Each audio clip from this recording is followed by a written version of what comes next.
星明かりさえ眩しいねこんな日はああ気持ちの先がときめきの境界線からちょっとはみ出しそうそばにいるとだんだん気になる気のないふりしてるのかだんだん涙が心に隠しきれずにだんだん切なくだんだん寂しく好きなの音聞けたらいいのにね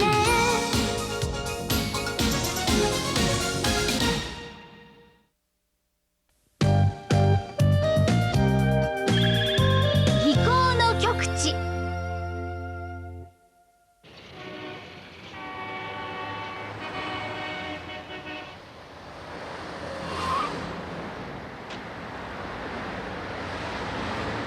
はい、こちら文化部。はい、教授に原稿もらってくれよ。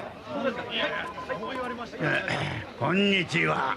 遠山先生。あお久しぶりです。わあ、涼子さん、素敵なお着物ですこと。よくお似合いですわ。私は暑苦しいから嫌だって言ったんだけど、東仁君がどうしても来てくれって泣いて頼むもんだから。おいおい。まあ、これやこれや遠山東仁先生。わざわざ何のご用でしょおお、そうじゃった。四郎はおるかの。はい、あちらに。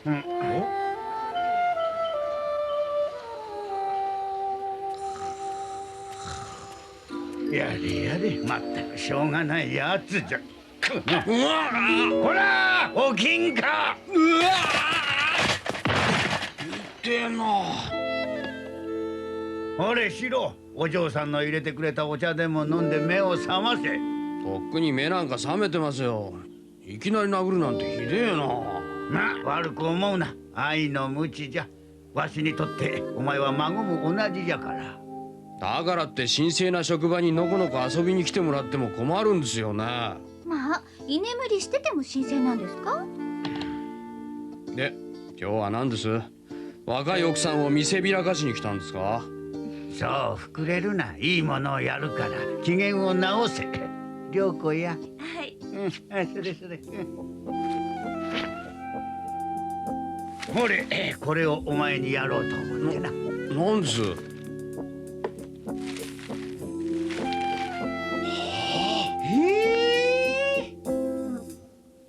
見事な大皿、備前ですな。へえ、備前も焼くんですか。雄山に土をもらったんじゃよ。雄山は印部の田んぼの底から掘り出して30年も寝かせた良い土をたくさん持っておってな。いい出来ですよ。ぼたもちの出も見事だし。当たり前じゃん。わしは人間国宝じゃからの。ぼたもちは釜の中の炎が作るいわば偶然の産物だ。投稿の手柄じゃないさ。バカもん、お前は焼き物のことを全然分かっとらん。そんな奴にはやれん。ほら、おっとダメっすよ。一度もらったものは返すもんか。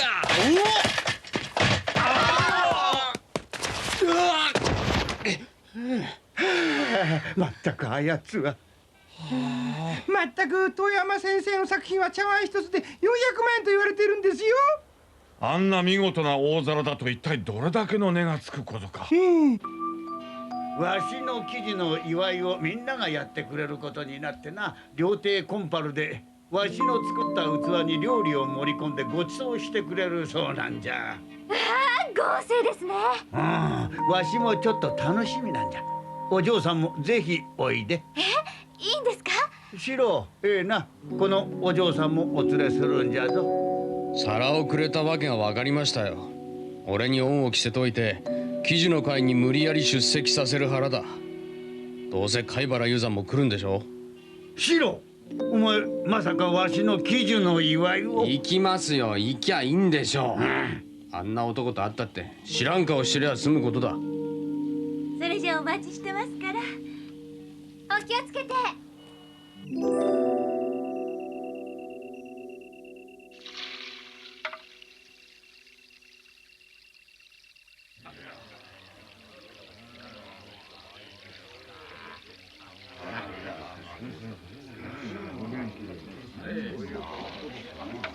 この器も備前なんですね。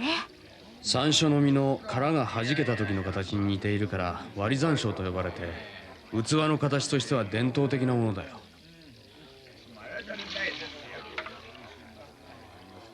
これはアジだわ。酢で洗ってあるんですね。そして赤貝を細く切って。芸が細かいな。この付け合わせはわらび餅を平らに作ったものだ。まったくこの銀彩の皿には参りましたね。銀を塗ったばかりの時はピカピカ光ってどうしようもなく下品だったのが、銀が錆びて黒ずんでくるにつれて実に渋くていい風合いになった。器も人間と同じじゃよ。成長するような器でないとな。お言葉の通りです。うん、器は生き物ですからな。ところで四郎のことじゃがの。四郎ですって？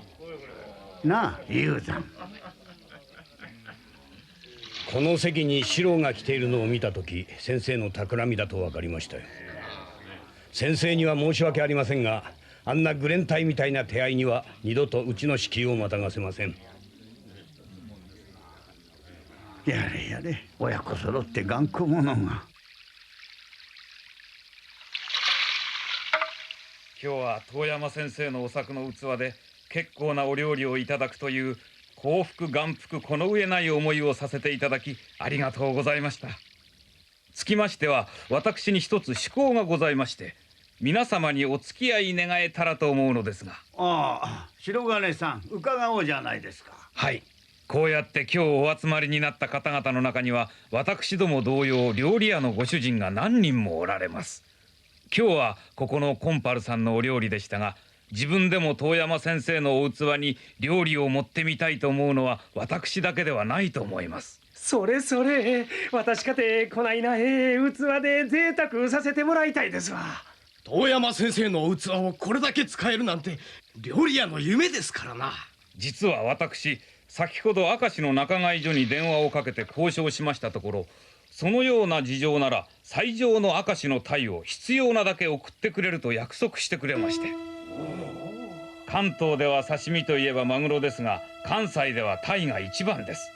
今は関東でも日本料理は関西風が主流となっておりまして、ということは鯛は日本料理には欠かせぬものになっているのだと思われます。いわば鯛料理は我々料理する側にとって腕の見せ所ではないでしょうか。で、私が提案したいのは鯛料理の腕比べです。それも遠山先生のお器を使わせていただいて鯛料理比べをしようというわけです。そらおもろい。喜寿の祝いに鯛料理の腕比べでめでたいっちゅうこっちゃな。喜寿のお祝いの余興としてはもってこいじゃありませんか。いかがでしょう遠山先生。いや、いかがも何もあるもんかね。大賛成。ありがたいことだよ。どんどんやっとくれ。こりゃ見ものですな。一流料理屋の腕比べとは。うわあ、なんだか興奮しちゃうわ。どんなお料理が出るのかしら。四郎、どうじゃ。お前も加わらんか。お前のことじゃ何かいい考えがあるんじゃないのか。ああ、タイの料理ね。タイという魚は素人料理でどうこうできるものではない。昔からタイはそのうまさを知り尽くした板前たちが代々技術を伝えて極めて高度なタイ料理の数々を作り出してきた。だからこそタイ料理比べなどという話も出てくるのであって、とても素人が鼻を突っ込めるところではない。笑わせるな。見た目の華やかな演出にとらわれた料理人がタイをいじくり回した挙句、味の方はさっぱりという経験を何度もしたことがあるぜ。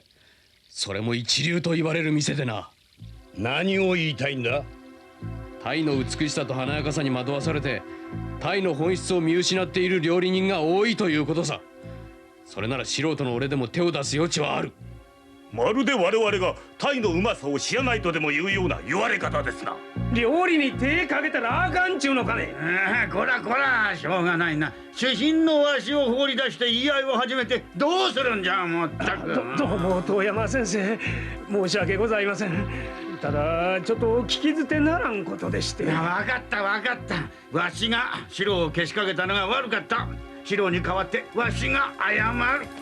遠山先生に謝っていただく必要はありませんよ。謝るなら俺が謝る。まあいいからシロ。自分から進んで謝るとは少しは偉くなったじゃないか。ただし謝るのは俺の素人料理を食べてもらったからだ。山岡さん、あくまでも素人のお前が挑戦するというのか。なんとも切れたもんやで。今さら素人さんに何ができるっちゅうんや。俺は日本料理の伝統を軽んじているわけでも否定しているわけでもない。本職の料理人だからこそ見逃してしまっていることを素人の立場から指摘したいだけなのさ。おのれ、どこまで身の程知らずなのか。なあ、分かった分かった。どうせわしの記事の祝いの余興じゃろ。本職も素人もないお祭りじゃ。やりたいものにはやらせてやればええ。それで決まりじゃ。な。はい。さて楽しみだの。タイ料理比べか。早く日取りを決めておくれ。パーッと派手にやろうじゃないか。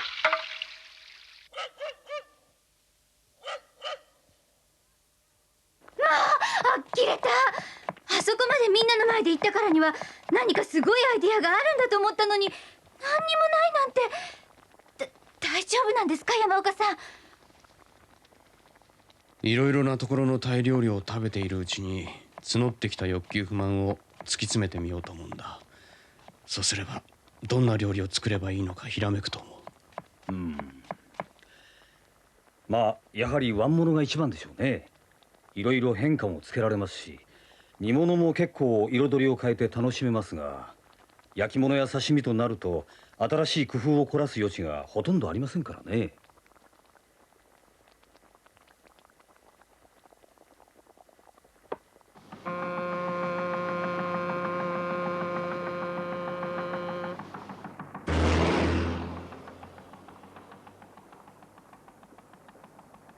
とりあえず明石へ行ってみる。明石に？ああ、明石に行けば何かタイ料理の構想がつかめるかもしれん。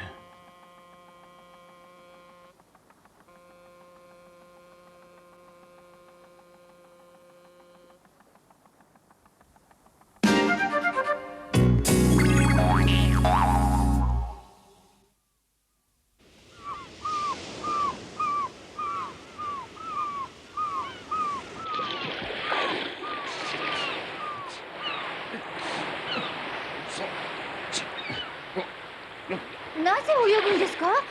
魚市場に行ったりタイの一本釣りの漁師さんに会ったりするのかと思ってましたわ。明石海峡のタイがなぜうまいか知ってるかい？さあ。明石海峡の潮の流れに逆らって泳ぐうちにタイの身が締まると言われてるんだ。それに餌になるエビ、カニ、イカやタコが豊富なんだよ。でもそれと泳ぐこととどう関係があるんですか？明石のタイをうまく食べるにはタイのことをよく知る必要がある。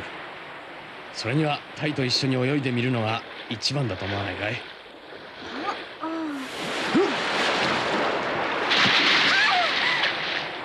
切れた。なんて単純な発想なんでしょう。いい気持ちだ。バカバカしい。あんなことなら来るんじゃなかったわ。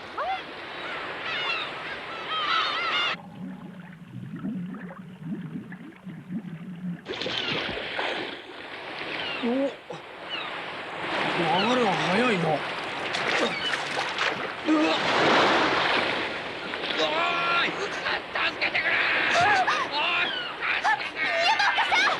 こりゃいかん。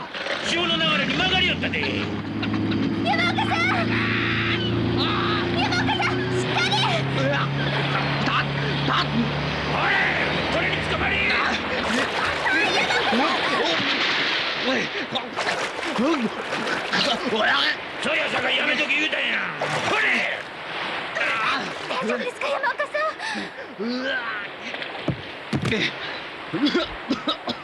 もうバカなことするからですよ。明石海峡の水は美味しかったですか？海の水がうまいわけないだろう。海の水がうまいかって？そうか。山子さん、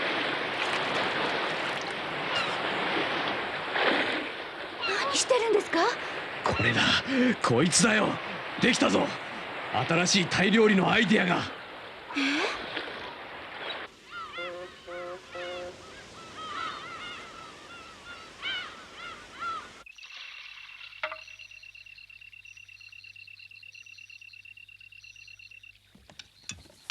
次は私ども前谷がタイの卯の花和えをお出しします。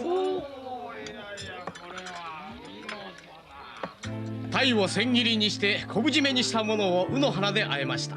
緑は浜暴風でございます。うまいな。タイの旨味と昆布の旨味が加わり、それを卯の花がほろりと包み込みよって。美味しい。卯の花っておからでしょ。それなのにすごく洗練されてるわ。私ども今日風はタイの紅玉作りを出させていただきます。おお、こりゃ珍しい。タイの薄切りで何か包んであるな。大徳寺納豆を包んであるのか。タイの甘みとしょっぱい豆の味の取り合わせが絶妙だな。へえ、すごいアイデアですね。福山からはタイの松皮作りを差し上げます。これはタイの皮の旨味を味わえるところに良さがある。その技術は難しいのだが。これ皮が黒くなってますね。松の木の肌みたい。皮の部分にだけ熱湯をかけるんだ。皮が縮んだらすぐ冷水に入れて冷やす。そのタイミングが難しいんだ。私どもはタイそうめんをお出しします。普通は木の碗に盛るのですが、本日は遠山先生の飯茶碗を使わせていただきました。飯茶碗にタイそうめんとは。これは普通のそうめんではない。タイの実で作ったそうめんか。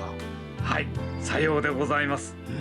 タイの実を吸って粘りを出し、細い穴から押し出しました。手がかかっているな。その割に少しも生臭くないところが手柄だな。ありがとうございます。貝原先生にお褒めいただくとは大変光栄でございます。すごいわ。次から次へと技巧を凝らした料理が出て、山岡さん、こんなすごいお料理に対抗できるのかしら。シロ、お前の料理はどうした？今持ってきます。一体どんな料理なんでしょうね。いや、今さら素人料理もないでしょう。あまり期待できませんな。お待たせしました。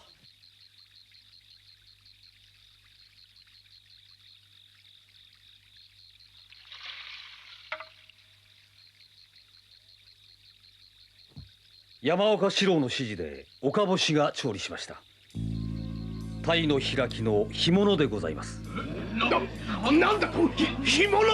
アジみたいな原王と違うんやで。魚の王様のタイを干物になんぞ。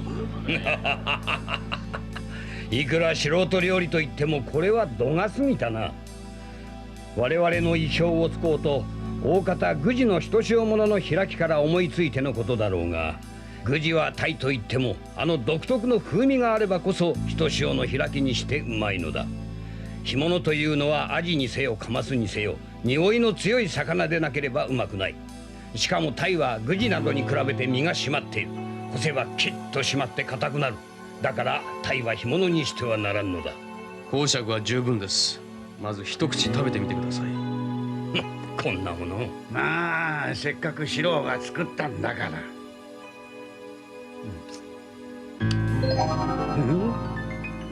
この味は。このタイに何を塗ったんじゃ。塩だけですよ。何？塩だけじゃと？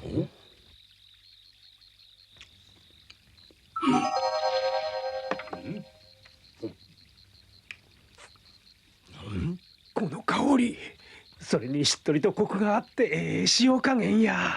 これはやっぱり開いてから干す前につけておく汁に何か秘密があるんだ。塩か。そうじゃ。塩と塩加減が鯛の味と完璧に調和しておるんじゃ。シロ、この塩は明石海峡の海から取った塩です。淡路島側の浜で昔ながらの入れ浜式塩田で塩を作っている人に分けてもらってきたんです。こりゃええ塩や。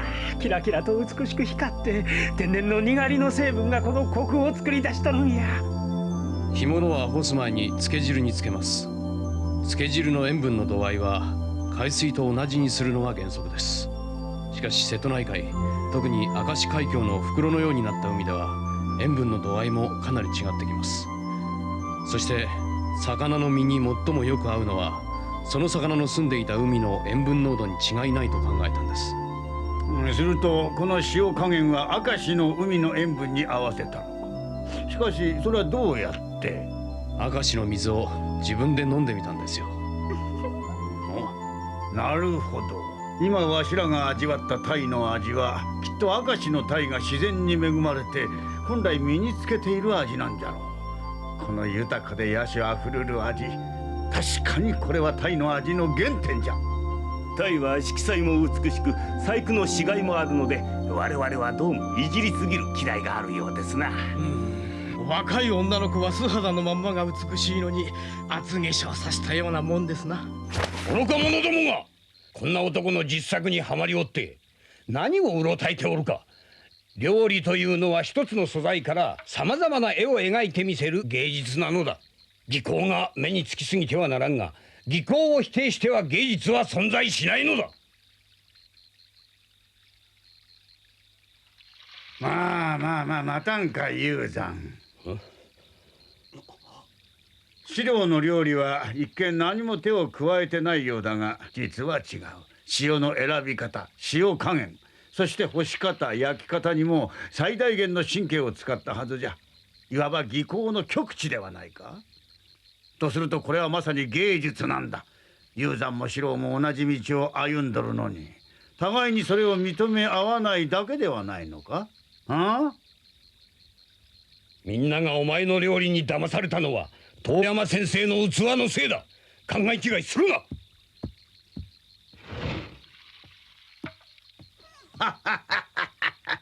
二人ともペケ、わしの勝ち。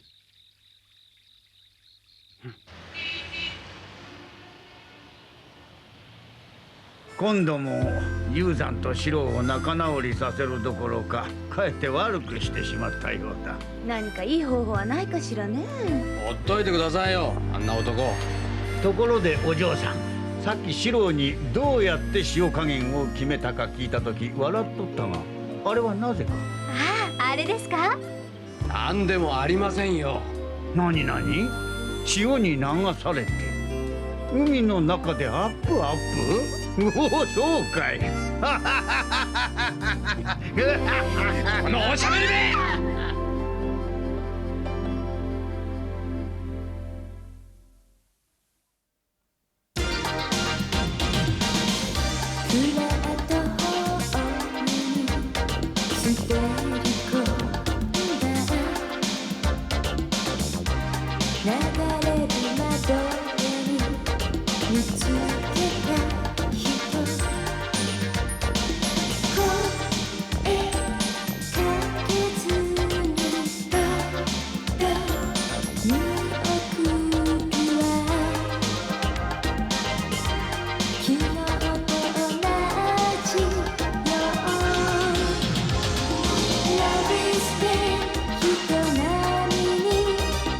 Love is